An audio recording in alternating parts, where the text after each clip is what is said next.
Bismillahirrahmanirrahim. Rabbi shrah li sadri wa yassir li amri wahlul 'uqdatam min lisani.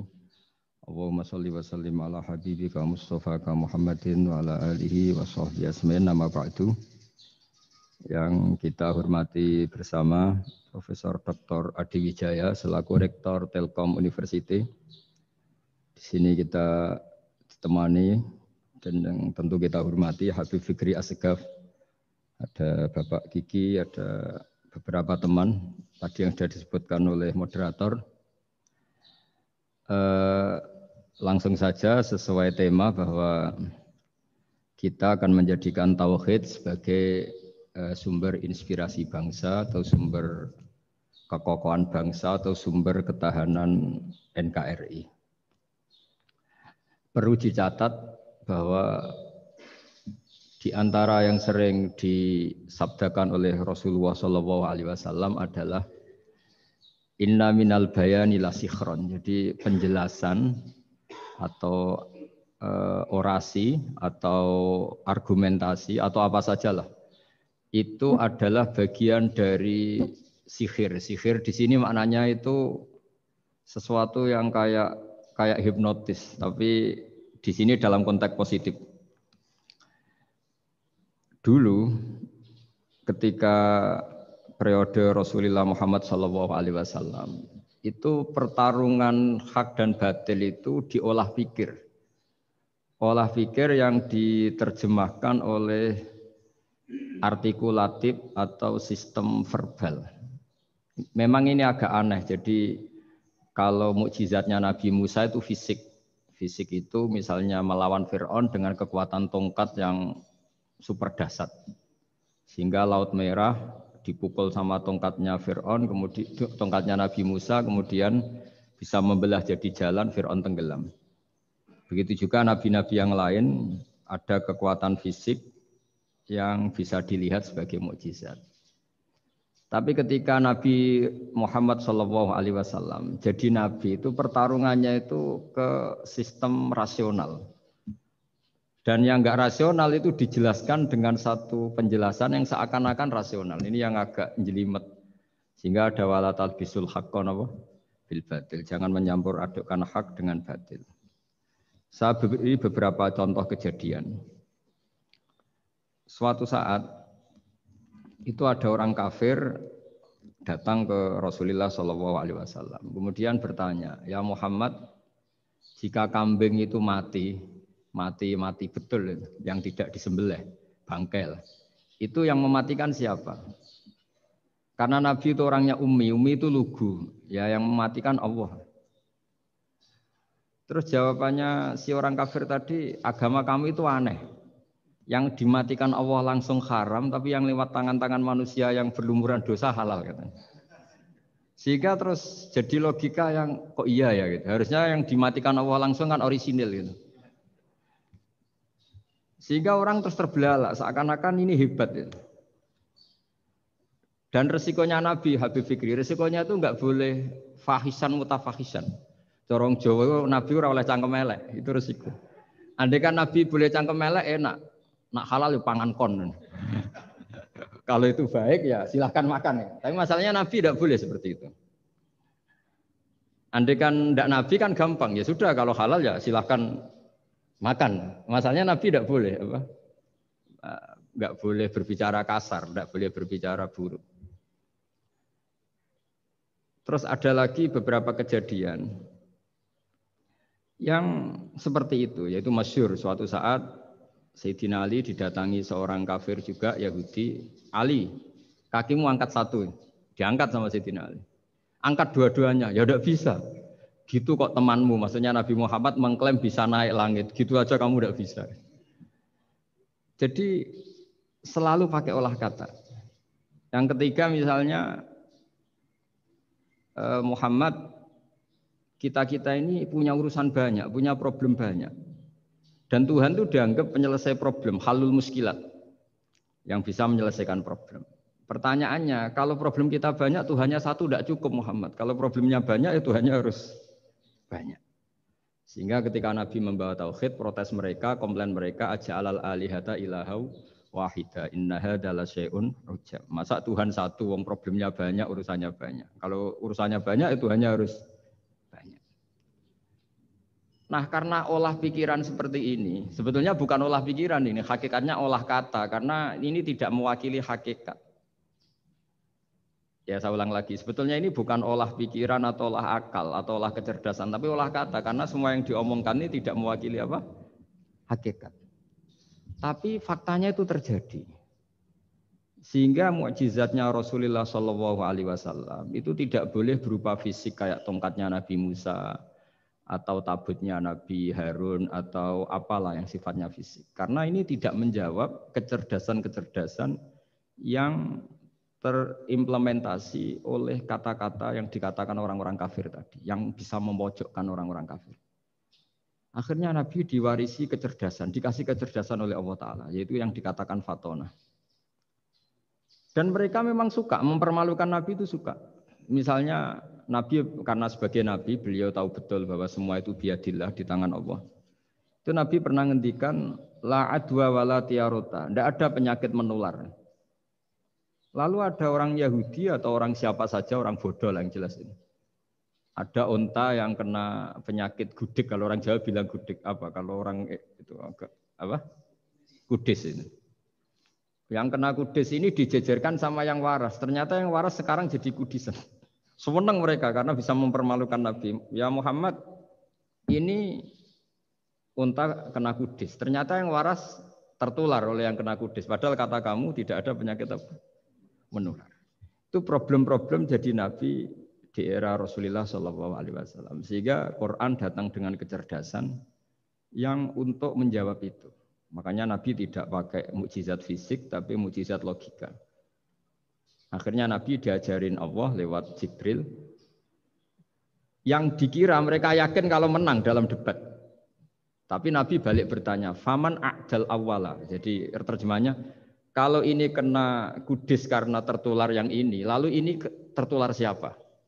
Yang pertama tadi, wah itu asli mat dari Allah ya, maksud saya itu. Jadi dia ingin contoh yang kedua yang tertular, dengan itu berarti ada penyakit apa? Menular. Tapi Nabi tanyanya faman a'dal awwala, lalu yang pertama kena kudis itu tertular siapa? Makanya kalau sekarang misalnya corona menular itu yang pertamanya dari siapa itu? Tidak tahu itu. Ya tidak perlu tahu, tidak bidang kamu. Jadi ini saya mau cerita. Jadi logika-logika yang dibangun orang kafir itu sebenarnya bukan logika, tapi olah kata. Dan orang kafir itu paling pintar. Karena mereka itu penyair. Penyair itu kalau sekarang modern mungkin mirip-mirip jurnalis atau mirip apalah. Bisa mengubah apa saja. Apa yang sebetulnya baik dikesankan buruk atau sebaliknya. Sehingga ini menyusahkan karena Nabi harus ngendikan hakikat, harus mengatakan sesuatu yang nyata dengan bahasa yang benar. Sementara mereka mengatakan kebatilan dengan penjelasan yang baik. Ini ribet kan? Sehingga dalam banyak percekcokan ya, itu susah dicari jalan tengah karena sama-sama mirip, kebenaran ini sama-sama mirip. Jadi misalnya yang masyhur dalam satu peristiwa besar, konflik antara Sayyidina Ali dan Sayyidina Muawiyah. Itu konflik yang nggak bisa diedarkan, gara-gara kalimat, gara-gara kata-kata. Makanya sekeras-kerasnya pedang atau senjata itu masih keras apa? Kata-kata atau polemik lah atau apalah. Karena sekarang itu agak susah membahasakan. Ketika konflik Ali dan Muawiyah, itu ada orang bilang, ya sudah, nahkum bi kitabillah. Sudah sekarang kita kembali ke kitabillah. Itu mereka megang mushaf. Mushaf ini yang saya pegang namanya mushaf. Seakan-akan itu benar karena orang Islam harus kembali kepada kitabullah. Pertanyaannya lalu Ali kata Ali, fadharabal mushafa biyadihi. Sayyidina Ali nepuk mushaf ini keras sekali. Sal hadal mushaf kata Sayyidina Ali. Kalau kita harus kembali ke Quran, coba tanya ini. Mushaf ini ya, mushaf seperti milik saya ini. Akhirnya orang-orang Khawarij bilang, innama huwa warakun wa madadun. Itu hanya kertas sama tulisan. Bagaimana mungkin kita bertanya? Pas itu adalah orang Khawarij itu orang yang nggak mau ngakui Ali juga nggak mau ngakui Muawiyah Dan Sayyidina Ali sama Sayyidina Muawiyah sudah sadar mau bikin mediator, mau bikin solusi jalan tengah. Jadi sebenarnya dua beliau itu orang baik, gara-gara diprovokasi orang Khawarij terus jadi bentrok. Orang Khawarij bilang, nggak ada Ali, nggak ada Muawiyah, yang ada adalah kitabullah, yaitu mushaf. Benar, secara zahir benar, memang orang Islam harus kembali ke mushaf. Tapi Sayyidina Ali pinter, sal hadal mushaf. Kalau gitu tanyakan mushaf itu. Ketika Sayyidina Ali dan Sayyidina Muawiyah sudah sepakat bikin perdamaian. Akhirnya singkat cerita, innama huwa raqun wa wadadun, kata orang-orang Khawarij, itu hanya kertas dan pena. Kenapa bisa disuruh atau diminta jawaban?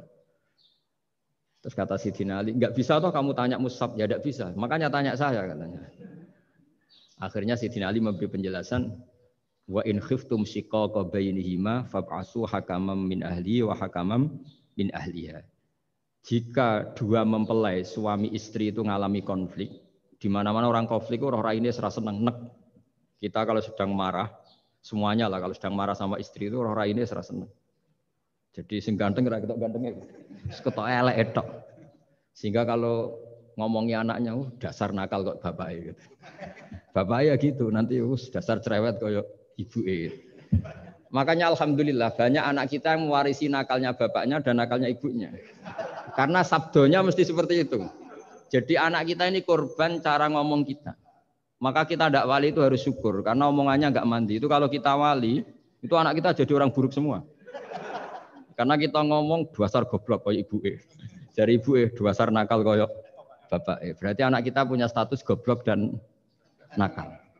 Tapi alhamdulillah yang ngomong itu tidak wali sehingga diabaikan saja sama Allah. Gak penting. Ngomongannya orang tidak wali itu tidak penting. Makanya tidak wali itu tetap punya sisi positif. Kalau ngomong tidak ngefek.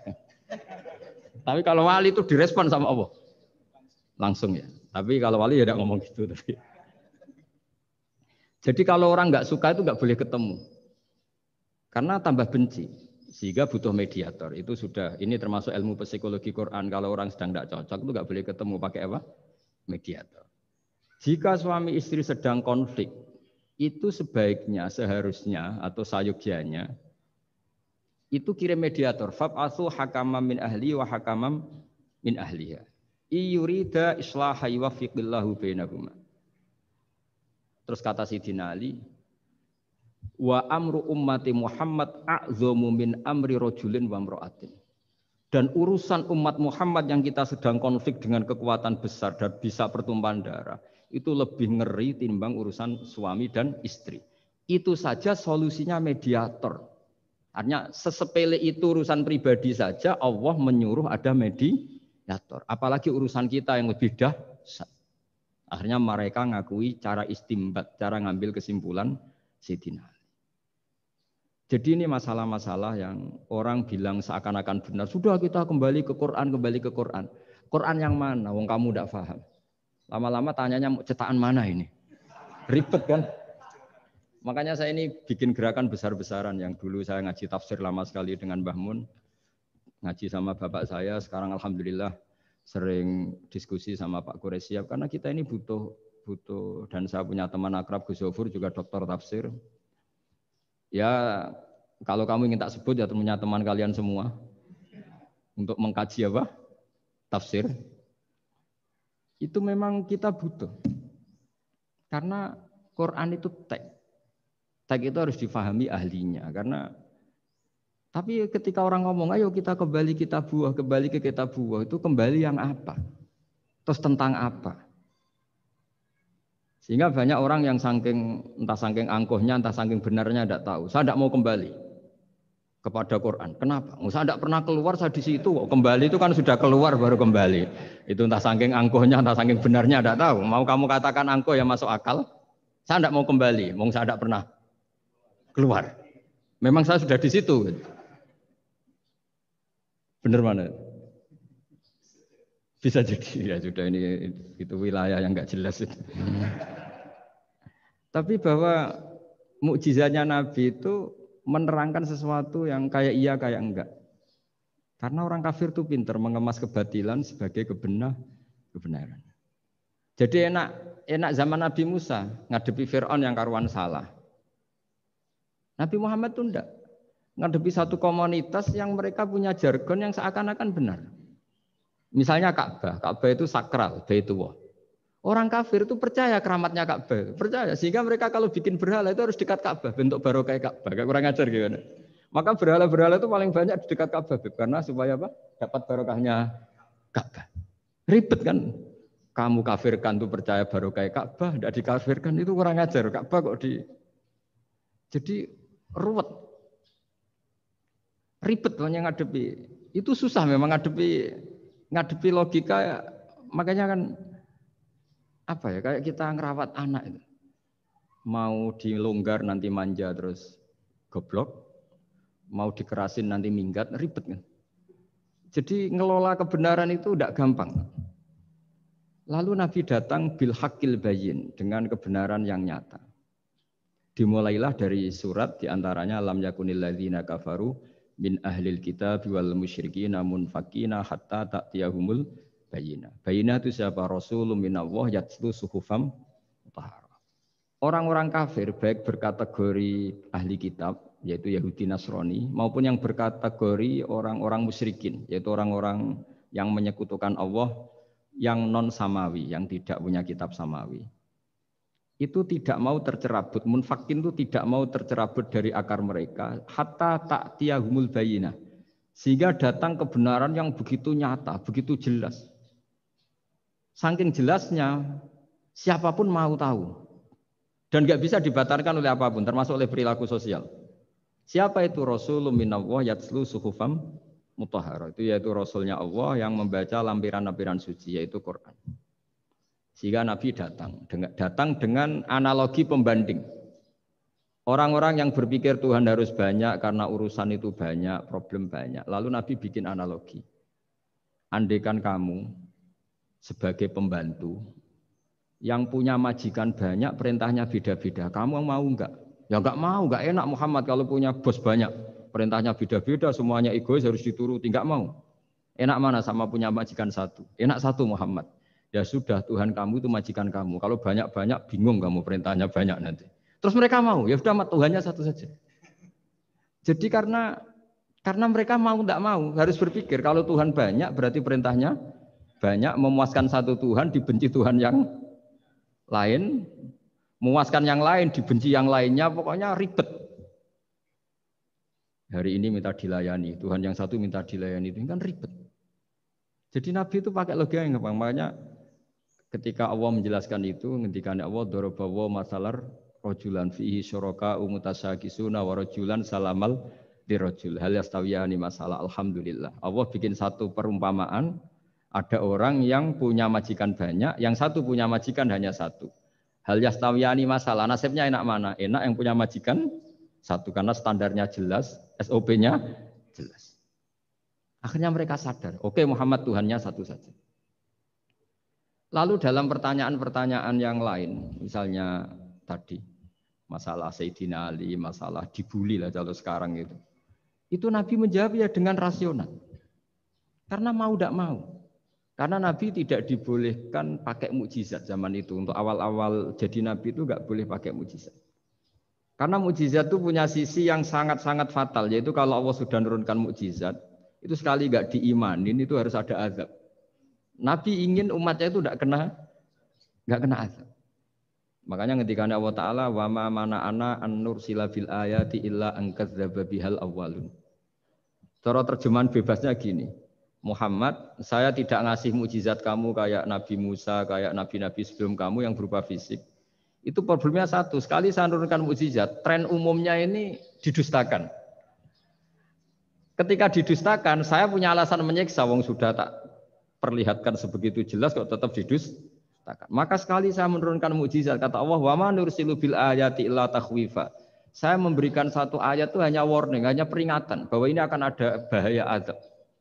Sehingga karena pilihannya itu Nabi milih gak ada mukjizat yang seperti nabi-nabi sebelumnya. Milih mukjizat yang ilmiah, yaitu Al-Quran yang kita warisi sampai sekarang. Alhamdulillah.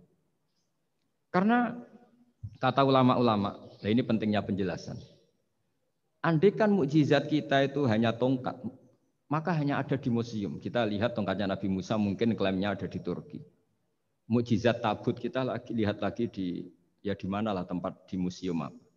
Tapi kalau mukjizatnya Al-Quran, itu umatnya Nabi akan merasakan nikmatnya ila yaumil kiamat. Misalnya kita dalam bersuami istri atau dalam berkeluarga atau dalam bermasyarakat. Itu Quran kalau nasihati kita gampang sekali. Misalnya wa ashiruhunna bil ma'ruf fa in karihtumuhunna fa asa an takrahu syai'a wa yaj'alallahu fi khairan katsira. Sudahlah kalau sama istri itu yang baik. Jika ada watak istri yang kamu enggak suka, dalam ketidaksukaan kamu itu ada kebaikan yang banyak. Kamu enggak suka karena kalau istri kamu sering marah, kamu enggak suka. Sukanya yang senyum. Tapi kalau senyum terus sama orang lain juga senyum, ribet kan kamu. Jadi sudah anggap saja ada hikmahnya. Semua itu ada hikmahnya. Kalau istri kamu marah tidak kelihatan marahnya, dipendam, itu enggak ekspresif. Cara akting sinetron enggak masuk itu. Tapi kalau marah kelihatan marahnya itu ekspresif, itu kecerdasan itu Pak. Bisa menumpahkan keinginan. Wah itu bagus ini. Jadi disuruh lihat sisi apa? Positif. Imam Syafi'i itu pernah ketemu seseorang yang di depan beliau cium tangan hormat. Suatu saat dikasih tahu sama santrinya yang lain, orang yang mencium kamu wahai Imam Syafi'i itu di belakang ngerasani kamu, bully kamu. Kata Imam Syafi'i, baguslah. Kenapa? Berarti saya wibawa, di depan saya tidak berani. Jadi enteng. Beliau dikasih tahu, tetangga kamu banyak yang benci engkau ya Imam Syafi'i. Baguslah, tidak akan utang saya. Justru yang kenal-kenal itu yang utang-utang itu. Jadi enteng terus. Jadi dunia ini dianggap gampang saja. Coba kalau istri kamu sedang rukun sama sedang marah itu murah mana? Murah marah. Kalau rukun minta ke mall pusing. Jadi ulama dulu itu murah mana? Marah sama rukun. Kalau sedang harmonis minta kemana? Mahal kan? Kalau pas marah. Jadi ulama dulu itu lucu, apa ya? Gampang sekali nanggapin sesuatu itu. Imam Abu Hanifah itu kalau ketemu yang utang beliau itu dia yang sembunyi karena malu. Kalau kita kan enggak, yang sembunyi yang utang. Kalau Abu Hanifah enggak. Yang sembunyi itu Abu Hanifah. Kasihan dia malu kalau ketemu saya, kan masih punya utang saya. Itu kalau kamu ingin jadi wali itu gitu. Kalau ketemu yang utang kamu yang lari. Itu bisa bank tutup karena yang lari yang ngutangin. Dalam cerita-cerita wali itu unik-unik. Robi'ah Adawiyah itu pernah kemalingan. Itu beliau sembunyi. Malingnya nyari apa, dia sembunyi. Habis itu ditanya, kenapa engkau sembunyi? Sama lu, sama malingnya. Karena rumah saya nggak ada yang bisa dimaling. Karena enggak punya apa-apa. Jadi ini kalau berpikir rasional kan ada Habib Fikri, bahasa rasional. Ini tak latih berpikir yang agak-agak rasional. Nah, Nabi itu diutus dalam kondisi masyarakat yang rasional. Sehingga repot. Dan yang tidak rasional itu punya kecakapan olah kata sehingga seakan-akan rasional. Makanya ada kalimat terkenal di kalangan ulama, kalimatu haqqin urida biyal batil. Omongannya benar, tapi maksudnya tidak benar. Kayak tadi, la hukma illa lillah. Tidak ada hukum kecuali yang ada di Quran. Tidak ada hukum kecuali yang diturunkan Allah. Pertanyaannya, apa itu? Ya Quran. Lah iya apa? Makanya kata Sidina Ali, ya sudah, sal hadal mushaf. Tanya mushaf kamu. Oh ya tidak bisa, itu kan hanya kertas sama tulisan. Makanya tanya ulama, kata Sidina Ali. Nah Quran itu balwa ayatum bayinatun fi suduril ladzina utul ilm. Quran itu begitu jelas sebagai solusi, tapi di hatinya orang yang punya ilmu.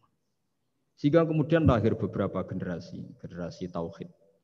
Yang paling masyhur dimulai tauhid itu yang masyhur ya, yaitu adalah ketika ada orang namanya Muhammad bin Jubair bin Mut'im. Itu bapaknya Muhammad ini namanya Jubair bin Mut'im. Itu dia orang kafir, masih kafir. Dia datang ke Madinah itu untuk negosiasi tawanan perang Badar. Dulu beberapa orang yang negosiasi sama Nabi itu ya nunggu di masjid.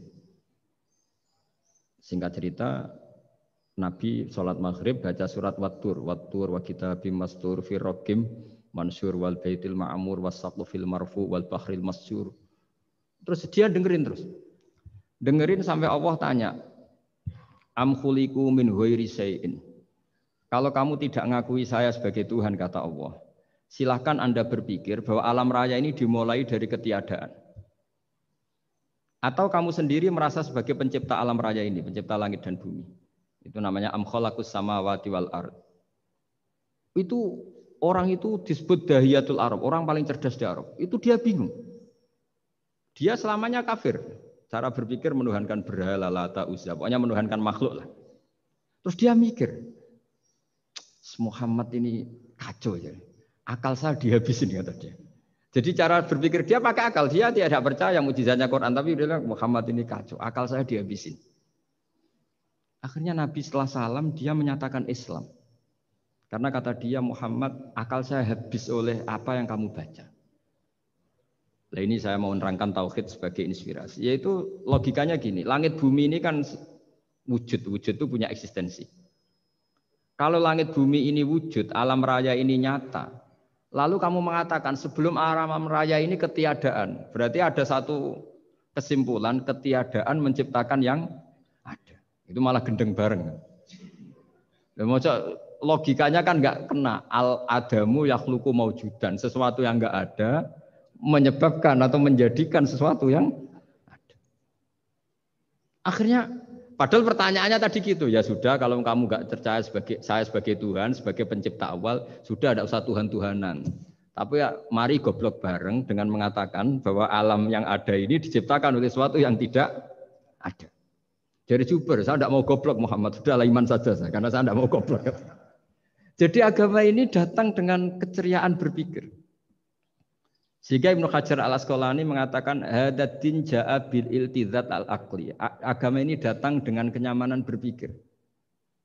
Coba kalau Anda seorang profesor atau seorang doktor atau seorang ilmuwan, kemudian Anda diajak goblok dengan teori baru bahwa sesuatu yang ada itu diciptakan oleh yang tidak ada. Mau enggak kamu? Mau semuanya iso turu. Diajarin sesuatu yang ada diciptakan oleh yang tidak ada.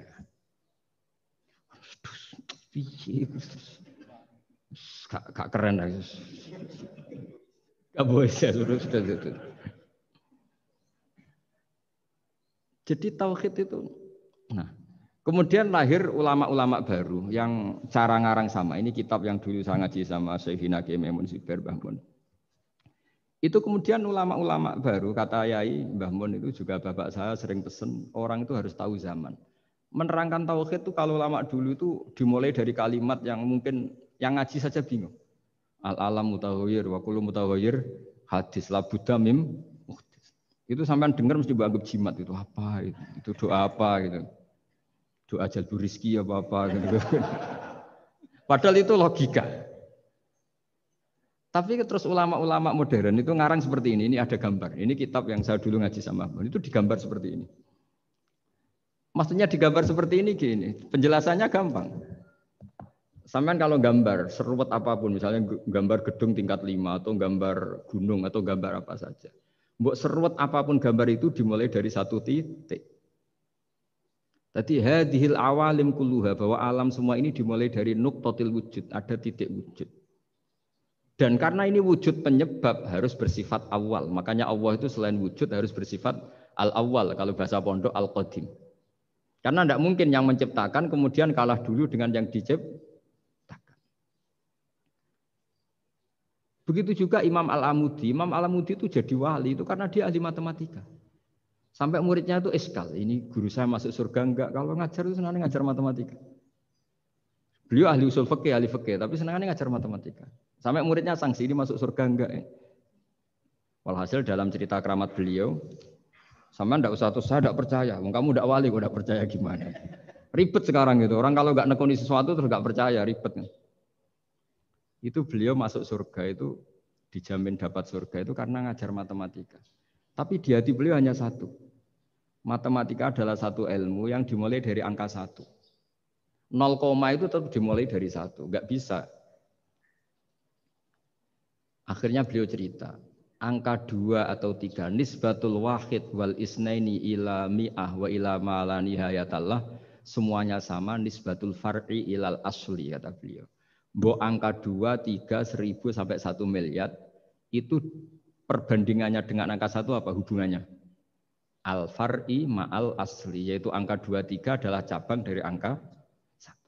Jadi alam raya sebanyak apapun, ada galaksi, ada Mars, ada apa saja, tetap dimulai dari wujud yang 1, yaitu wujudnya Allah Subhanahu wa Ta'ala. Jadi beliau menjadikan matematika sebagai alat perangkat untuk tauhid, bahwa alam raya ini dimulai dari al-wujudul wahid, wujud yang 1. Makanya kul huwallahu ahad, Allahus somad, lam yalid walam yulad, dan seterusnya. Nah, makanya ketika orang menyoal hukum adat yang menipu kita, adat itu sunnatullah yang kita lihat. Itu Quran mesti mengembalikan wahwaladzi yabda'ul khalqa tsumma yu'idu wa huwa ahwanu alaih. Sebagian di surat Yasin diterangkan ansha'aha awwala marrah. Ketika kita lama sekali, namanya manusia itu lahir dari seorang bapak dan ibu, ini lama sekali. Yang namanya telur itu lama sekali lahir dari ayam, keluar dari ayam. Yang namanya pohon besar itu mesti dari biji yang kecil. Karena lama itu terjadi, seakan-akan kita ngomong, kita berkeyakinan, tahu-tahu ada pohon besar itu mukhal. Tahu-tahu ada manusia ini mukhal. Makanya ketika ada figur yang bernama Isa bin Maryam, itu orang kafir Yahudi itu menolak. Bagaimana mungkin ada manusia tanpa bapak? Oke, itu menyalahi prosedur lazim, protap lazim. Tapi kata Allah gimana? Inna masalah Isa indawahi kamasali Adam. Kalau Isa mokhal karena tanpa bapak, harusnya Adam lebih mokhal karena tanpa bapak, tanpa ibu. Jadi artinya apa? Allah tetap mengingatkan bahwa kudroh saya yang pertama itu menjadikan semuanya mungkin tanpa perangkat adat. Maka kitab ini yang saya baca ini, milik Sayyid Hussein Afandi ini, itu menjelaskan bahwa hukum adat itu menipu. Saya ulang lagi, hukum adat itu menipu. Ketika ayam mengeluarkan telur, telur kemudian menjadi ayam lagi. Terus kita berdebat, telur sama ayam dulu mana? Menurut Anda milih mana? Milih apa? Telur. Kalau ini, yang kubu sebelah ini. Ayam apa telur? Telur. Ayam. Ayam lahir dari. Nah, pertanyaannya begini kalau menurut tauhid. Ketika lazim kalau telur itu nanti suatu saat jadi ayam, terus ayam kemudian lazim mengeluarkan telur. Ketika Anda mengatakan mungkin kontribusi Anda terhadap kemungkinan itu apa? Kan sama, Anda tidak ikut menciptakan. Wong tidak ikut menciptakan kok menvonis mungkin dan tidak mungkin. Kamu itu hanya saksi. Makanya pertanyaannya Allah, loh ketika itu kamu anggap mungkin, kontribusi Anda itu apa? Kan hanya melihat. Kamu sendiri tetap tidak mampu bikin telur, Anda juga tidak mampu bikin ayam. Artinya meskipun telur jadi ayam, ayam jadi telur sampai kiamat, tetap ada kontribusi kudrohnya Allah Subhanahu wa Ta'ala. Bukan berarti berdiri sendiri, wong kamu yang bilang mungkin ya nyatanya enggak berkontribusi. Sehingga kalau suatu saat Allah bikin telur dari batu, atau ayam keluar dari batu, bagi Allah itu enggak masalah. Tapi bagi kamu masalah. Bagaimana mungkin hewan keluar dari batu? Ini logikanya gimana? Loh memangnya ketika telur dari ayam itu logika kamu gimana coba? Kamu ikut bikin enggak? Nah ini di sini pentingnya mukjizat. Akhirnya Allah bikin mukjizat, ada satu onta besar keluar dari batu, yaitu mukjizat Nabi Kamu memasalahkan, ini gimana onta kok keluar dari batu? Lalu kalau Allah tanya kamu, gimana telur keluar dari ayam? Loh ini biasa Gusti mungkin, memangnya kamu bisa? Berarti bagi orang yang tauhid, yang wali, keluarnya ayam dari telur sama onta dari batu itu nisbatnya sama. Sama-sama semuanya di luar kontribusi kita. Kenapa yang satu kamu katakan mungkin, yang satu kamu katakan tidak mungkin? Toh kamu sama-sama tidak terlibat. Itu cara berpikir tauhid. Artinya apa? Orang-orang wali atau orang-orang alim, meskipun melihat telur keluar dari ayam tiap hari, tetap subhanallah, subhanallah, Allahu Akbar. Karena ini keajaiban. Tapi kamu kan enggak taunya ajaib itu yang aneh-aneh itu. Makanya banyak cari kiai aneh yang gondrong, yang enggak pernah mandi, gara-gara kamu itu suka aneh itu gara-gara. Dong ini ya. Dong itu tahu ya. Jadi mbok sesering apapun alam raya ini ada siklusnya. Biji jadi pohon, pohon kemudian mengeluarkan buah, buah ada biji. Semuanya yang berkontribusi hanya kudrohnya Allah Ta'ala. Tidak mengikat Allah. Allah bisa bikin tanpa itu semua. Makanya Allah selalu memperbarui mukjizatnya. Termasuk ada onta besar keluar dari batu. Yaitu mukjizatnya Nabi Soleh. Kamu nggak boleh menyoal ini mukhal. Mukhal gimana? Karena itu nggak mungkin. Ukuran nggak mungkin apa? Kamu nggak bisa bikin kan? Sama, telur keluar dari ayam kamu bisa bikin. Sama-sama enggak. Nah di sini pentingnya ngaji ya. Makanya Allah ngendikan innallaha la yastahyi ayyadriba masalam ma ba'udatan fama fawqah. Allah itu tidak malu bikin contoh nyamuk. Karena nyamuk ini mukjizat yang besar. Sudah hewannya kecil, di situ ada ususnya. Ususnya ada uratnya. Coba kalau kamu bikin nyamuk itu. Kalau yang santri agak nakal itu ya ada alat kelaminnya, ada uratnya. Coba jenengan bayangkan nyamuk kecil kan? Itu ada uratnya enggak? Ada ususnya ada uratnya. Uratnya ada bakterinya. Pusing kan kamu? Jadi sebetulnya ayat Allah yang dasar itu bukan dinosaurus tapi nyamuk. Bikin uratnya dinosaurus masih gampang, hewannya besar paling uratnya segini. Itu pesan di Juwana bisa lah. Tapi kalau pesen organnya apa? Nyamuk. Perutnya seberapa? Sudah gitu dia di dalamnya ada calon anaknya. Lebih kecil, banyak lagi jumlahnya. Coba. Nah ini agama ini datang dengan akal. Jadi kelihatan ada mukjizatnya Quran karena menyontohkan nyamuk. Dan kelihatan mukjizat kalau dijelaskan pakai logika. Yaitu kayak apa susahnya bikin nyamuk. Sudah kecil, ada organnya, organnya ada uratnya, uratnya ada kumannya, kumannya ada uratnya. Pusing enggak? Makanya tidak ada kampus yang siap memaklumatkan diri sanggup bikin nyamuk. Karena ya enggak sanggup tadi. Lah itu mukjizatnya Quran. Jadi agama ini ketika ulama-ulama ja'a bil iltizazil aqli. Agama ini datang dengan kenyamanan berpikir. Makanya kita nanti kalau mau mati itu yang seneng saja.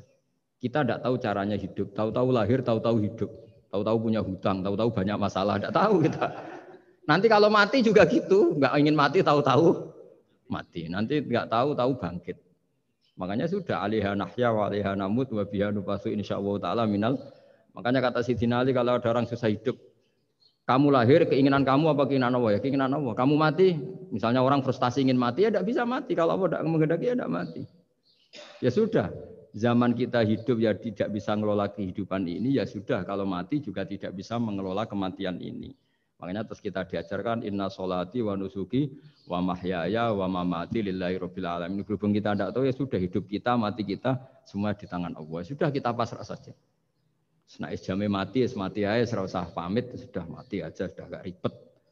Makanya wali-wali itu ya biasa ngelihat kematian itu, bukan karena yakin pasti masuk surga ya enggak. Kata wali-wali itu di dunia ya Tuhannya Allah yang ngurusi kita ya Allah, nanti di akhirat ya sama. Itu tauhid ya. Jadi saya ulang lagi ya, jangan terjebak hukum adat. Karena dalam hukum adat itu sebenarnya Anda tidak aktor tapi hanya saksi. Yang namanya telur keluar dari ayam, ayam mengeluarkan telur. Tapi sebetulnya ini tidak mengikat.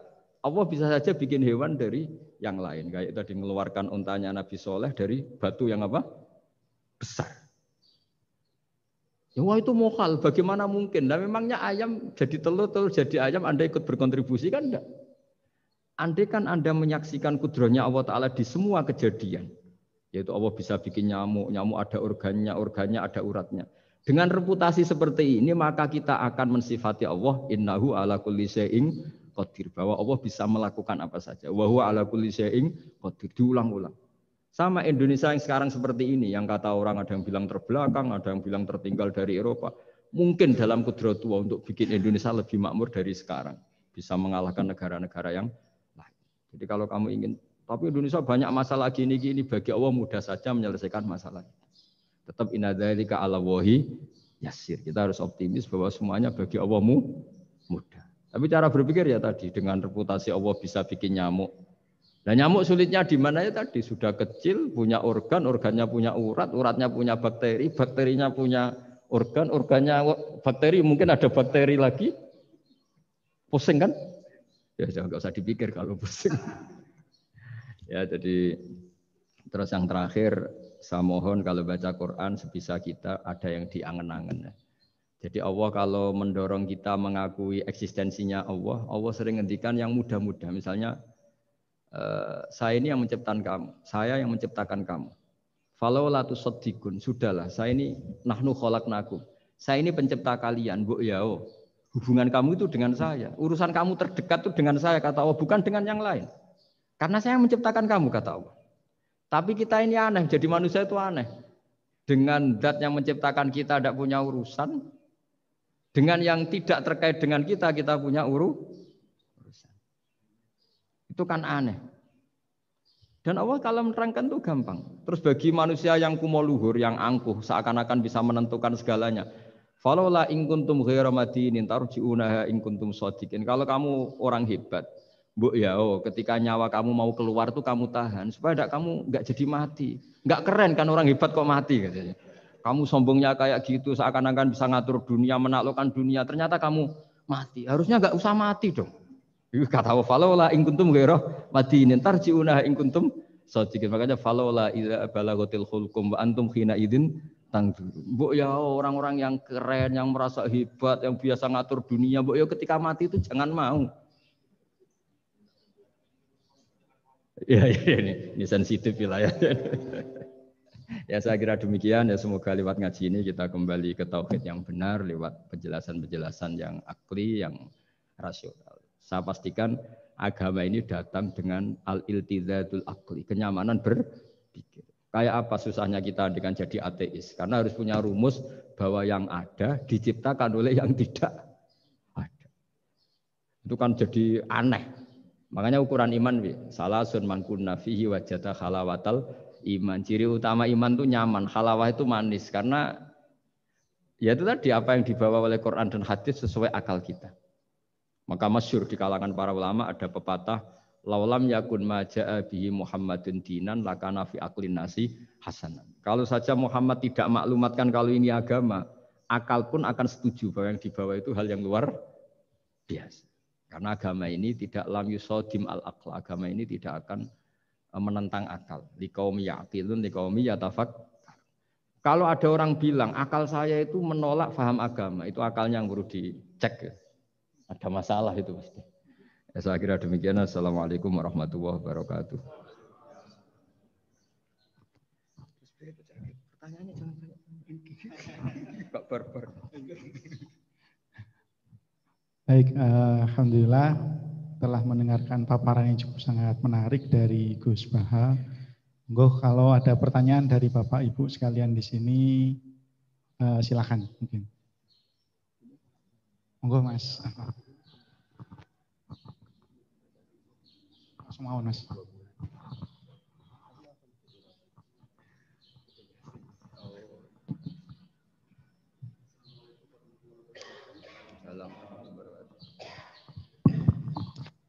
Gus badhe tanglet. Sojon. Nggih. Gus, ilmu itu kan membingungkan. Semakin dipelajari, kita semakin merasa fakir. Kesimpulannya langsung ilmu itu membingungkan. Iya. Kita menurut saya jangan. Tapi ilmu itu juga paradok, Gus. Semakin dipelajari, kita semakin tahu, semakin ingin membaca, tapi kadang kita juga merasa takut dengan ilmu itu sendiri. Pertanyaan saya, apakah itu hal yang wajar, Gus?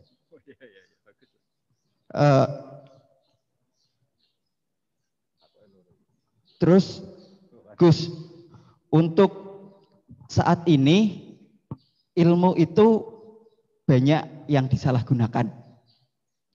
Orang yang berilmu dibuat salah dan disalahgunakan. Pertanyaannya adalah supaya orang yang benar itu tetap benar walaupun disalahkan dan disalahgunakan, guidance-nya itu apa, Gus? Karena semakin kesini banyak yang nggak berilmu ngaku berilmu, yang berilmu disalahkan dan disalahgunakan. Terima kasih. Wassalamualaikum warahmatullahi wabarakatuh. Anak buah jenengan. Dewa nuwun. Mas Ahmad Saifuddin. Pertanyaan itu kesimpulannya agak jelas itu, tahu-tahu. Ilmu itu menyenangkan bukan membingungkan.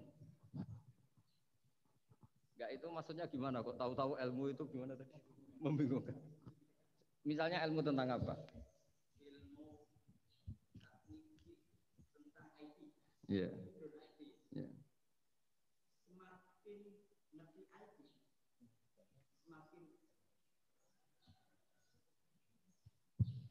Biasanya orang semakin ngerti IT itu semakin banyak disalahgunakan. Jadinya banyak orang yang justru berilmu itu takut untuk muncul ke permukaan. Padahal itu justru ya dibutuhkan. Makanya ilmu itu membingungkan. Dia semakin dipelajari, kita semakin fakir, semakin merasa fakir ilmu, tapi kita juga semakin ingin tahu, semakin banyak membaca. Makanya menurut saya ilmu itu membingungkan. Semakin dibaca kita semakin bingung, tapi semakin pengen tambah ngerti. Dan semakin ngerti, kita semakin fakir ilmu. Kan bingung kayak nih Gus. Oh ya bagus lah kalau ada yang bingung bagus lah. Ya semoga bingungnya Anda tetap bingung. Jangan ngajak saya bingung. Gini ya, jadi kalau misalnya IT atau teknologi apapun, Islam datang itu kan ngatur ketentuan efek ya. Misalnya mudahnya komunikasi bagi orang yang soleh mungkin terus dipakai ngaji, dipakai kebaikan, dipakai menjaga NKRI.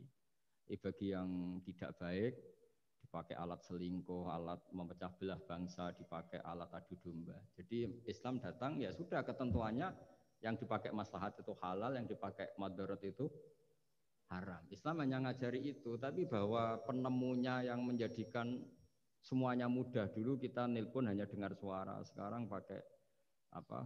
Bisa tatap muka. Itu dianggap ilmu yang objektif, belum punya akibat. Nah nanti akibatnya tadi kalau nelpon yang apa itu, yang kelihatan wajahnya apa namanya istilahnya itu, video call. Kalau kamu sama guru kamu sama ibu kamu ya ibadah.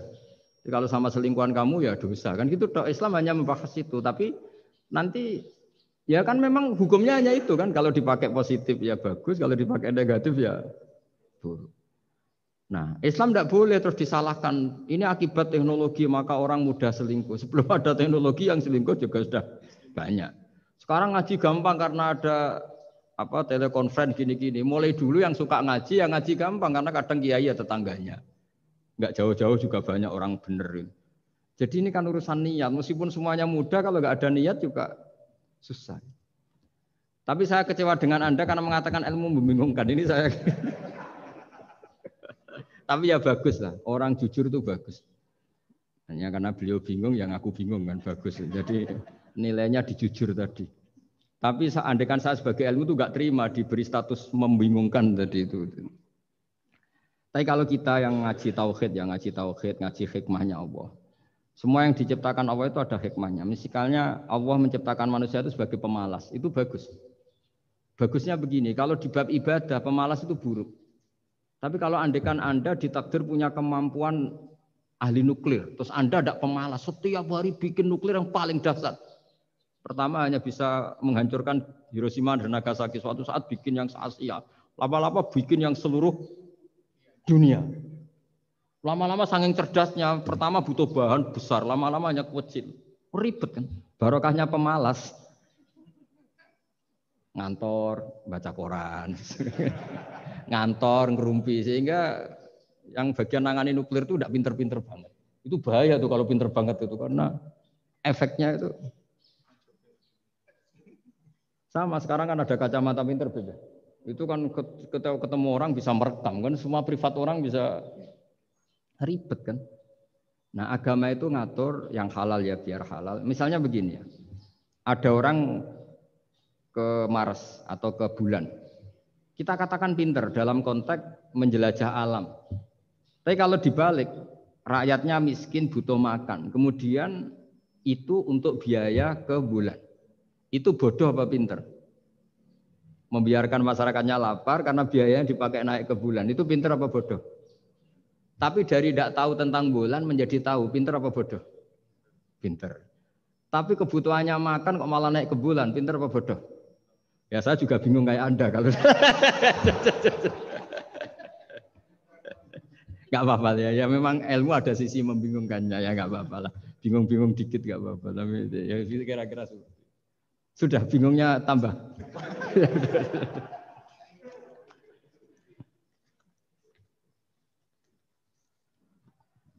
Nuhun Gus Bahar. Berikutnya monggo Mas Afif nih, Afif Khairul Hidayat. Oh, itu yang undang malah tanya.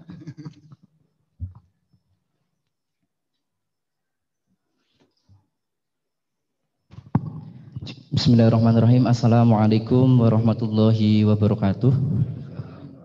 Terima kasih atas kesempatannya. Gus Baha izin bertanya, bagaimana cara paling efektif membendung pemikiran-pemikiran neo-khawarij di lingkungan kampus?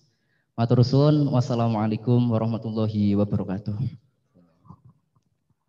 Wah, itu jawabnya paling gampang. Biasanya kewajiban itu dibebankan sama yang terkait. Jadi itu enggak saya itu pasti.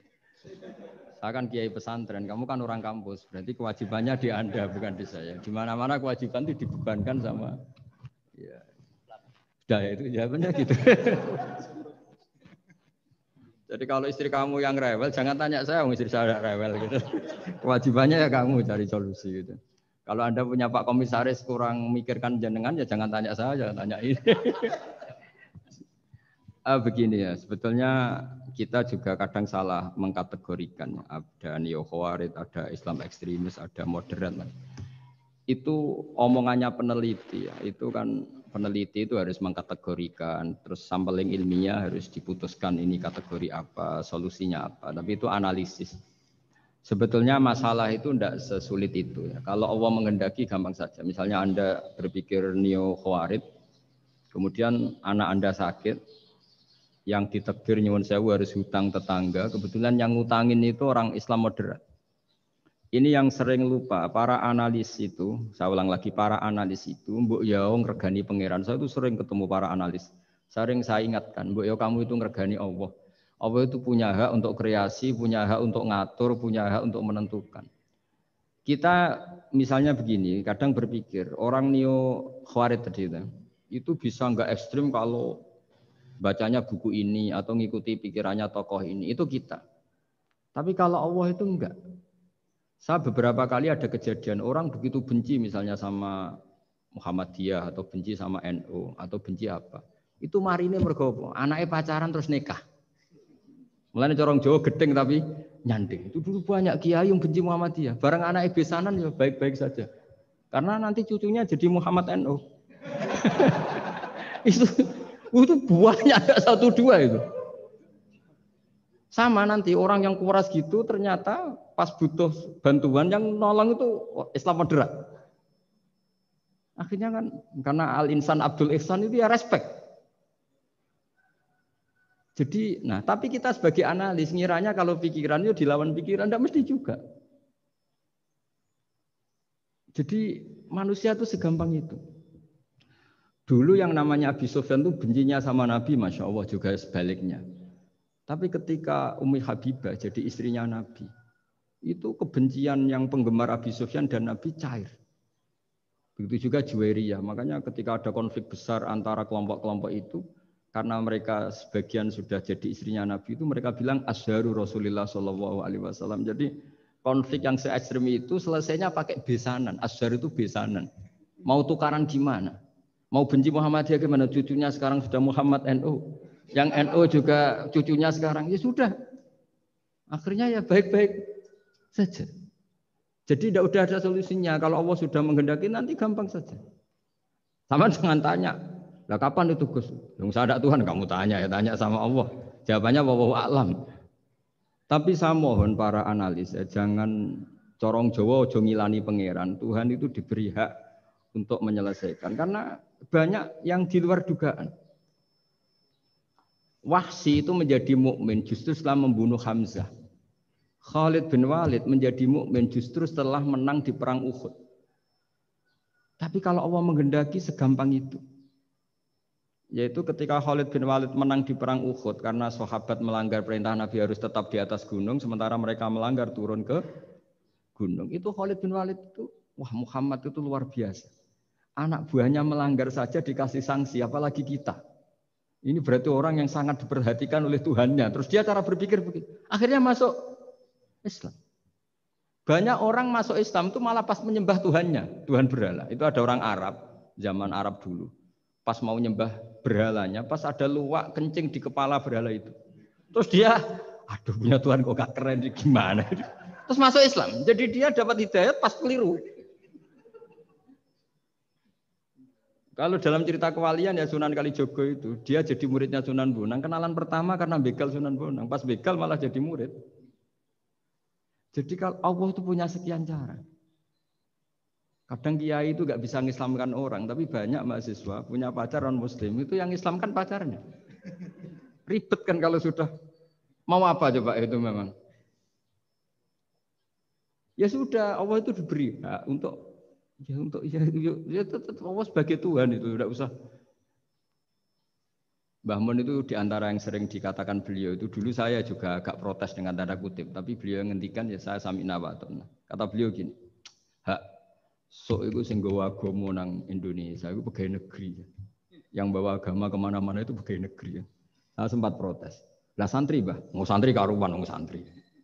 Tapi setelah saya jadi kiai, ya bebas. Setelah saya jadi kiai ini kan sudah jadi kiai betul, sudah jadi kiai betul. Tanpa SK kan jadi kiai. Kalau komisaris pakai SK, kalau kiai itu nggak usah SK. Setelah saya jadi kiai itu sering ada tamu dokter, ada tamu tentara, ada tamu pegawai-pegawai negeri. Itu bilang, saya ini dokter. Karena saya dokter. Kadang datang di pedalaman Papua, NTT itu kan atas nama dokter, yaitu di puskesmas desa-desa tertinggal. Karena mereka muslim berkebutuhan Islam, yaitu ada sholat, ada masjid, akhirnya dibikinkan.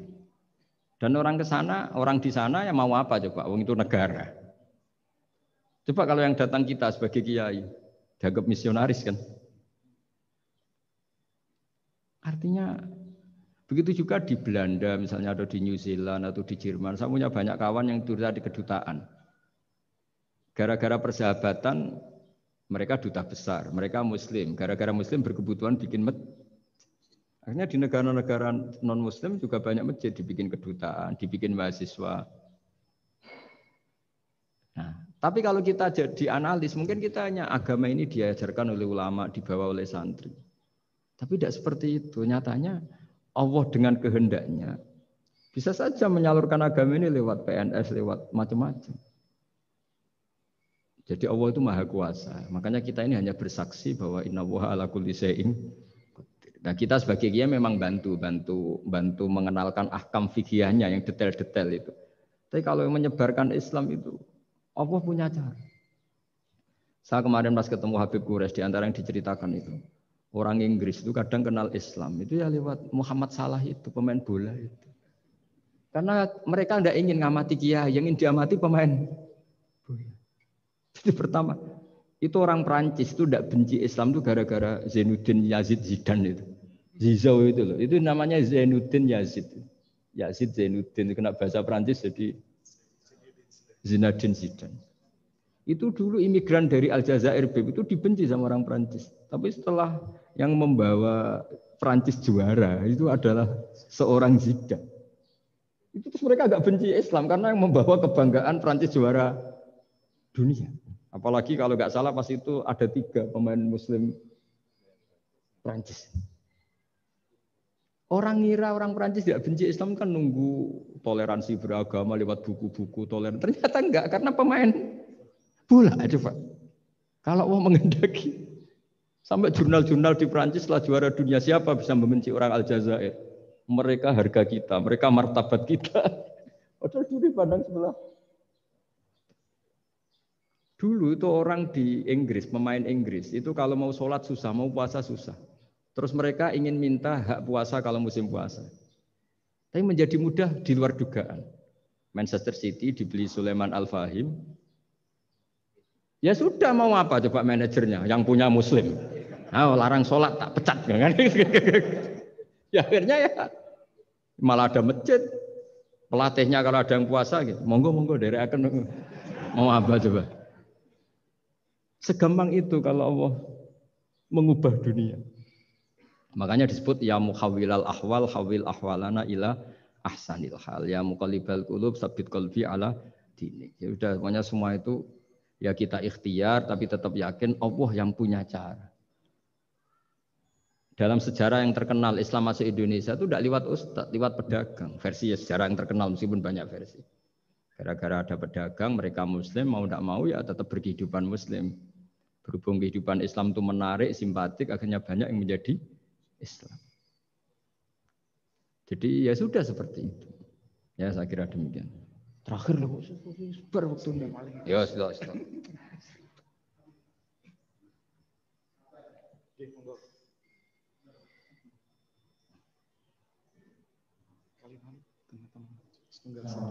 Ya. Ribet ya anak buah minyak.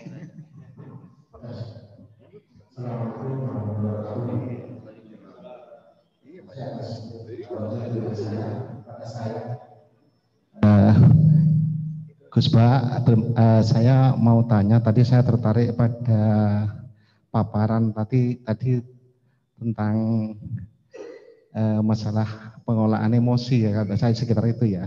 Jadi menghadapi orang misalkan pasangan atau istri atau teman yang apa namanya itu jengkel atau nyengit atau enggak sejalan dengan pikiran kita kok bisa enjoy, bisa bahagia, itu gimana Ustadz ceritanya? Itu apakah juga ada solusi lain, misalkan kita itu ada pelarian lain dalam artian yang positif ya, misalkan misalkan istri atau pasangan kita atau nyengit kita ke hobi ke apa, misalkan kita pelariannya agar kita tidak marah-marah, itu gimana Ustadz? Tadi saya sepintas itu memperhatikan masalah itu karena itu penting dalam rangka ini mengelola inilah biar kita itu bisa enjoy, karena kalau kita itu ada terlalu keras dengan orang atau istri atau teman kan kita tidak bahagia, kudu ngamuk-ngamuk. Nah itu gimana tadi? Makasih Gus, mohon diulang itu.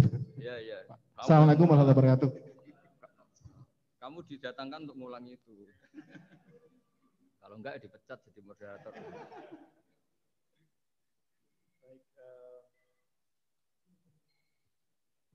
Tadi pertanyaannya pun niki, bagaimana mengolah emosi niki Gus? Ketemu kali niki pasangan nopo teman niki Gus, sing nyengiti nopo ngeten Gus. Nun saya Pak, namanya pun sinten Pak? Saya Pak Haryanto, pensiunan Telkom Juwono. Tadi diajak sama Pak Zainal. Terima kasih Pak. Bismillahirrahmanirrahim. Jawabannya itu gampang sekali ya. Meskipun tidak semua orang ngalamin seperti itu ya. Saya juga agak pati ngalamin.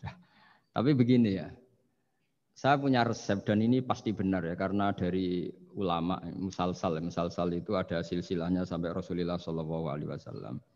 Jadi saya bilang pasti benar karena tidak dalam konteks pendapat saya, tapi ini ajaran Rasulullah SAW.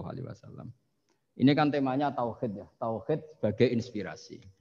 Seorang mukmin itu kan harusnya berpikir satu ridhonya Allah, keputusan Allah. Misalnya Allah merintahkan kita baik sama tetangga. Saya berkali-kali cerita setiap pengajian, ada seorang ulama itu punya tetangga itu anak muda itu sombongnya bukan main. Manggil ulama itu, ya Ahmad datang ke saya. Datang. Setelah sampai rumahnya bilang, ya Ahmad la hajata libik. Saya tidak butuh kamu, silahkan kembali ke rumah kamu. Itu Imam Ahmad santai aja, tetap senang. Setelah sampai rumah dipanggil lagi, ya Ahmad silahkan ke rumah saya. Datang lagi dengan senyum, sampai 3 kali. Ketika beliau ditanya sama pemuda tadi, kenapa Anda tidak jengkel? Padahal perilaku saya jengkelin. Terus si imam tadi bilang, wahai anak muda, saya ini senang sekali melaksanakan perintah Allah. Allah bilang kalau sama tetangga yang baik. Karena kamu ngundang saya senang karena nuruti perintah Allah. Kamu nyuruh saya kembali, saya senang karena memang disuruh nuruti perintah tonggo. Nyenang kalau tonggo, menyenangkan tetangga. Jadi saya tidak ada hubungannya dengan kamu. Kalau kamu misalnya ada teman yang jengkelin, misalnya namanya Zaid. Zaid itu manusia, makhluk. Kalau kamu ikut jengkel berarti Anda terdikte, terprovokasi oleh orang yang bernama Zaid yang statusnya hanya makhluk. Sementara Allah ngajari kita, wa ahsin man asa'a ilaika, berbuat baiklah sama orang, berbuat buruk sama kamu. Berarti kalau kamu tetap baik, hubungan kamu dengan Allah. Kalau buruk berarti kamu didikte oleh Zaid. Bayangkan kalau Zaid ini orang yang nggak tamat SD, Anda seorang profesor, berarti anak SD bisa memprovokasi profesor. Itu yang bodoh yang mana coba? Jadi ulama itu melatih. Jadi selain tadi, makanya Nabi itu punya ajaran yang memang berat ya. Kalau orang tidak bakat wali jelas berat. Di antara ajarannya itu sil mangkoto aka, sambunah orang yang memutus hubungan dengan kamu. Wa ahsin man asa'a ilaika, berbuat baiklah sama yang berbuat buruk sama kamu. Itu memang berat.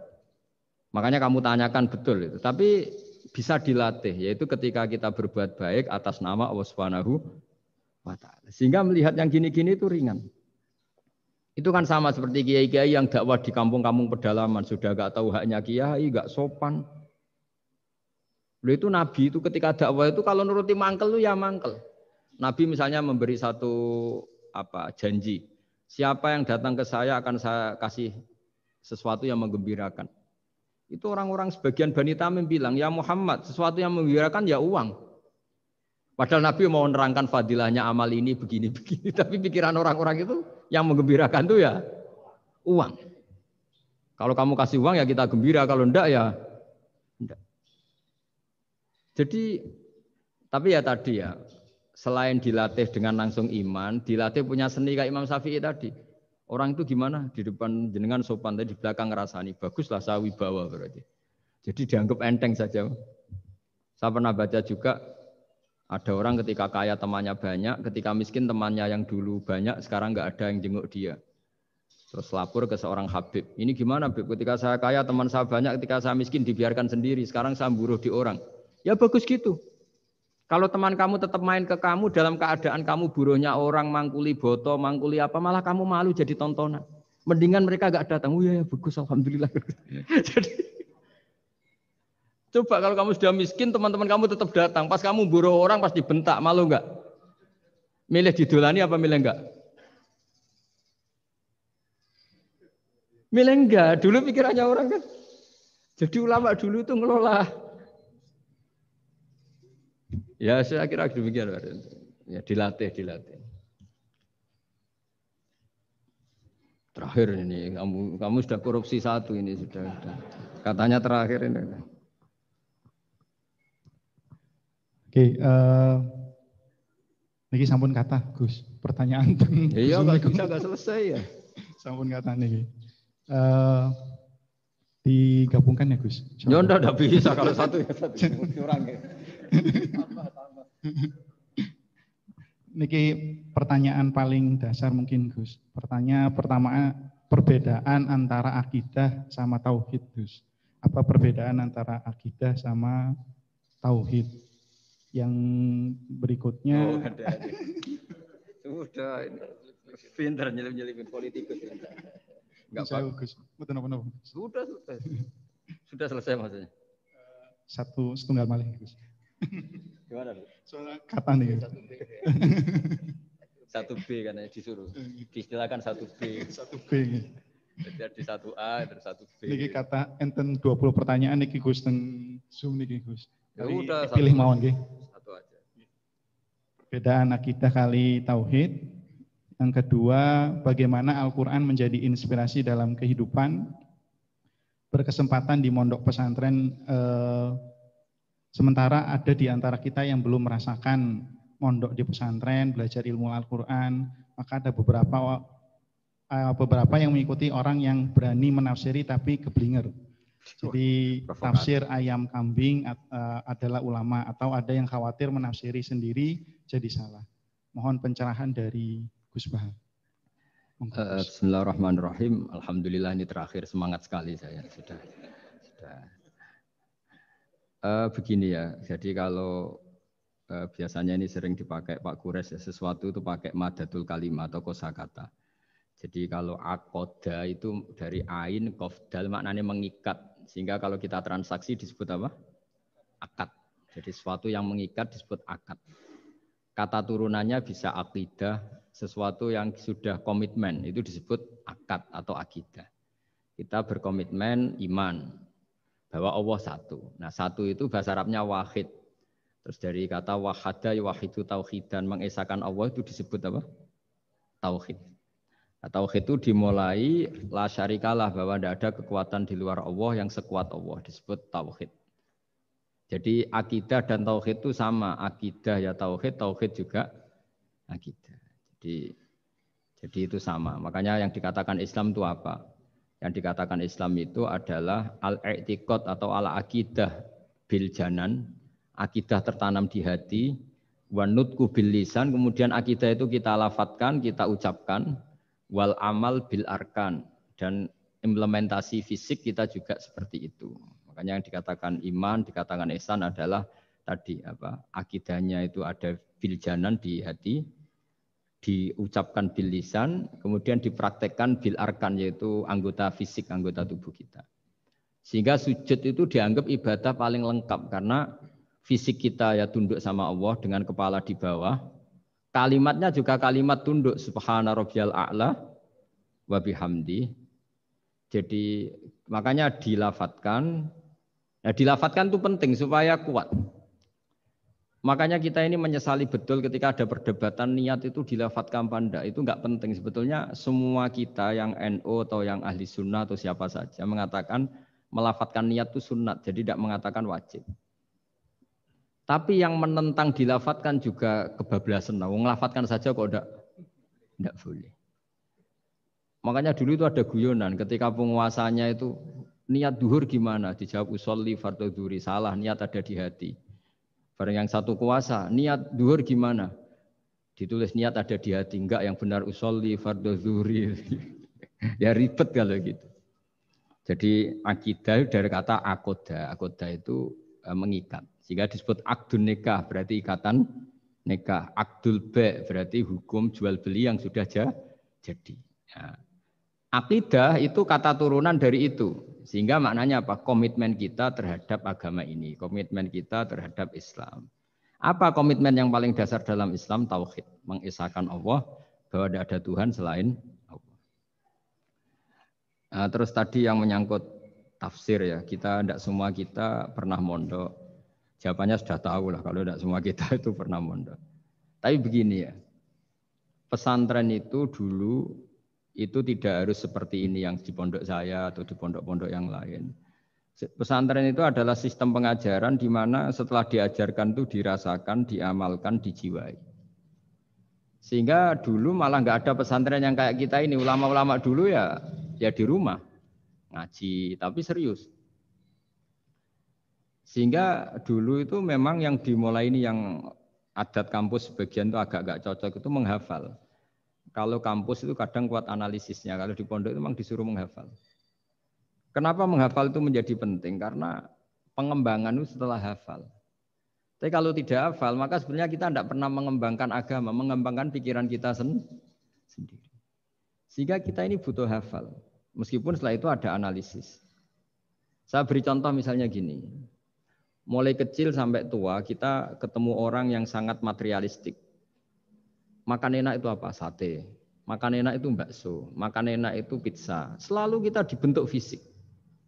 Tapi kalau kita ngaji sama ulama, makan enak itu apa? Ya saat kamu lapar. Maka ulama dulu mengatakan makanan enak itu apa? Idamuhu alju. Lauknya adalah lapar. Kalau kamu lapar semua makanan enak. Ini kearifan. Dulu ada ulama yang datang melihat istrinya makan satu piring habis. Hanya satu piring ditanya, kenapa tidak tanduk? Sudah kenyang. Alhamdulillah, berarti saya tidak butuh korupsi. Ternyata istri saya hanya makan satu piring kenyang. Kalau makannya 1 ton, baru saya butuh korupsi karena tidak cukup. Begitu juga melihat ngopi. Setiap orang cowok, kalau ngopi itu senang sekali. Bahwa ternyata untuk senang itu tidak harus selingkuh, tidak harus maksiat, tidak harus ke klub atau tempat-tempat yang salah. Jadi ulama dulu itu cara kearifannya itu dijaga oleh hal-hal yang sepele. Ternyata saya ngopi itu bisa senang. Ya berarti senang itu tidak harus maksiat. Gendong anak senengnya bukan main, melihat anaknya sehat tidur seneng. Sehingga ulama dulu mengatakan al-istidzat bil mubahat min qutbiddin. Menikmati hal yang dibolehkan Allah itu qutbuddin, pokok dari agama ini. Nah, kenapa orang butuh maksiat? Karena nggak bisa nikmati hal-hal seperti ini. Makanya beragama itu harus nyaman. Dengan nyaman ini diharapkan orang tidak butuh nyaman lewat jalur yang tidak benar. Orang ketemu cucunya seneng, ketemu anak seneng, ngopi seneng. Hal-hal yang taat ya. Apalagi Rasulullah Shallallahu Alaihi Wasallam dengan sholat tuh senengnya bukan main, sampai beliau ngintikan wa qurratu aini fis sholat. Logikanya gampang, kalau kita jagongan ya ngerumpi sama yang kita cintai seneng, apalagi ngerumpi sama Allah Subhanahu wa Ta'ala kalau boleh dibahasakan, karena sholat itu artinya kamu muamalah, munajat, jagongan, asik-asikan sama Allah Ta'ala. Rabbana lakal hamdu, engkau mempunyai segala puji yang di langit maupun di bumi, yang memenuhi langit dan bumi.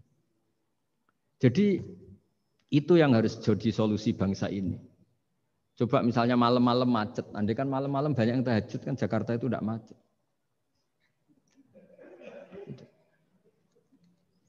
Jadi ulama itu ingin menjadikan taat itu solusi. Makanya kul bi fadlillah bi rahmati fa bidzalika falyafrahu. Orang yang sedang tahajud, itu setiap ulama dulu yang tahajud, itu sampai bilang gini, ainal muluk fi hadil ladzah. Enaknya apa jadi raja? Enak ya kita. Sayyidina Ali itu derajatnya tinggi. Di antaranya disebabkan beliau kalau wiridan gini, saya hafal wiridannya. Kafani izzan an takuna li robban wa kafani fakhron an akuna laka abdan. Gusti, saya ini punya nikmat yang luar biasa karena menjadi Tuhan untuk engkau. Zat yang abadi, yang kekal, yang pertama. Coba kalau saya jadi hambanya Fir'aun. Tuhan mati, tenggelam lagi, kan nggak ada kerennya. Udah gitu sekarang jadi tontonan lagi coba. Andai kan kamu punya Tuhan Fir'aun kayak apa tersiknya? Sudah Tuhan mati jadi tontonan. Sudahlah Gusti, keren saya ini karena punya Tuhan engkau, zat yang abadi, yang lahul asmaul husna. Wa kafani fakhron an akuna laka abdan, dan saya keren sekali karena menjadi budak engkau, menjadi hamba engkau. Coba kalau saya jadi hamba sesama manusia, kerennya apa? Podo menusane, podo lemah, podo mati ini harus saling memperbudak. Kerennya apa? Coba? Jadi orang dulu itu kalau sudah munajat, makanya Nabi ngendikan wa qurratu aini fis sholat. Kalau sudah sholat tuh nyamannya bukan. Jika masyhur dalam cerita-cerita ketika Umar kena panah dan panah itu bentuknya kayak pancing, kalau ditarik sakit karena bentuknya kayak jangkar itu. Umar minta apa? Nanti tarik ketika aku sholat. Ketika sholat beliau ditarik beliau tidak kerasa. Dan itu harus dilatih.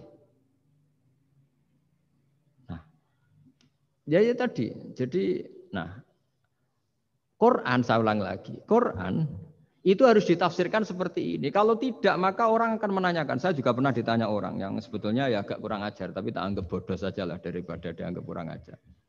Hebatnya apa Gus? Quran mengatakan wa kulu washrobu, sementara ini kitab suci yang sakral. Kenapa hanya bakas makan dan minum? Saya bilang orang bakas Alphard, bakas Mars, bakas planet Jupiter itu enggak keren karena enggak bakas enggak mati. Tapi kalau orang enggak makan mati, berarti Quran membakas kebutuhan dasar manusia. Jadi mendesak, makan tuh mendesak. Nah, kenapa harus dibahas? Dalam hukum dunia manapun yang namanya mengambil milik orang lain itu harus pamit. Semua alam ini milik Allah, sehingga kita boleh makan tuh nunggu izinnya Allah. Maka Allah dulu yang ngendikan kulu, kamu boleh makan, baru kita boleh makan. Makanya Islam menganjurkan kita makan baca bismillah, itu pamit yang punya. Kamu pernah beli oksigen, kamu pernah beli buah-buahan sama Allah, tidak pernah beli kan? Itu maling semua itu sebetulnya. Karena tidak pamit sama yang punya. Coba kalau itu milik orang lain, kita langsung makan disebut maling enggak? Sekarang kamu makan itu tanpa pamit Allah, kira-kira maling enggak? Kalau kita keras sebenarnya itu maling juga. Makanya kita dianjurkan baca bismillah. Untung Allah baik, enggak ngelaporkan ke polisi. Nah di sini pentingnya kata kulu wasrobu, makanlah dan minumlah. Artinya kalimat ini punya filosofi yang luar biasa. Tapi andekan ini ditafsirkan orang yang enggak ngerti Quran, enggak ngerti tafsir, enggak punya adzauqus salim, rasa yang baik, maka memang ya ngomong Quran harus ahlinya, sehingga kualitas kulu wasyrobu itu luar biasa. Saya sering sujud syukur karena ayat itu. Ya Allah, betapa baiknya Engkau mengizinkan kita makan rezekimu. Hanya modal baca apa? Bismillah. Sudah gitu oleh ulama dikatakan Bismillah hanya sunat. Kalau enggak juga enggak apa-apa. Cuma sedikit kurang ajar lah ngomong. Tapi kalau kamu tidak ahlinya maka terus malah tanyanya tadi loh. Quran yang katanya hebat kok hanya bakas makan dan minum. Coba misalnya kemarin itu hebat. Coba sudah kamu kemarin tanpa makan. Tetap pokoknya itu makan. Ketika orang mau menjajaki, mau nempat di Mars atau Jupiter, pertanyaannya apa? Di sana ada air enggak? Ada makanan enggak? Penelitian pertama apa coba? Di sana ada makanan enggak? Iya kan? Yang pokok berarti apa? Makan. Itu kira-kira contohnya Quran yang dibaca ahlinya. Itu nanti dengan kualitas seperti itu, pemahaman seperti itu. Udah jangan macam-macam lagi. Udah ditutup pakai subhanallah. Alhamdulillah selesai juga ini. Dipekerjakannya selesai juga. Buat tembus.